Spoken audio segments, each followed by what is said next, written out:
কুচিয়া মাছ বাচিবলৈ হ'লে আমাক লাগিব নতুন ব্লেড। এই ব্লেডেৰে ওপৰৰ এই ছালটো কাটি দিয়া হয়। এনেকৈ বেছি দলে কাটিলে বেয়া হ'ব।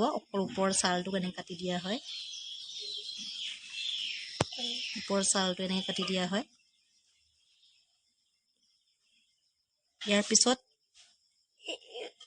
টেপত এই ছালটো এৰুৱাই দিম। ব্লেডেৰে এনেকৈ চাৰিওফালে এনেকৈ কাটি ল'ব লাগিব। তাৰপিছত অকণমান ছালটো এনেকৈ এৰুৱাই লৈ টেপত ছালটো এৰুৱাই দিম ৰানিং ৱাটাৰত। টেপটো খুলি দিছোঁ।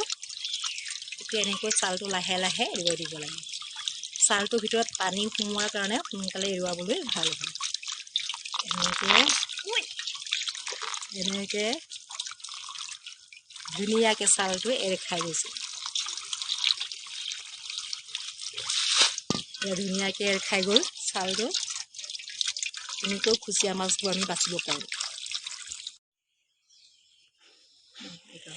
এই কুচিয়া মাছৰ লগত ঔটেঙাৰ তৰকাৰী বনাম। আপোনালোকে চাই থাকিব। ঔটেঙাখিনি এনেকুৱা চাইজত কাটি লৈছোঁ।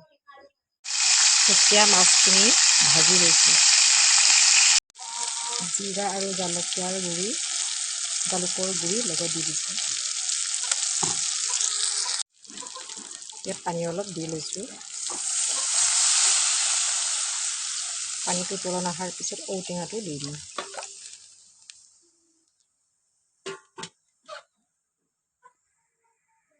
নিমখ হালধি দিয়াৰ পিছত ঔটেঙাখিনি দি দিছোঁ। আগতীয়াকৈ দিলে টেঙা হয়, সেইকাৰণে উতলাৰ পিছতে দিব লাগে। গ্ৰেভি হ'বৰ কাৰণে বনাই থোৱা দালি অলপ দি দিছোঁ।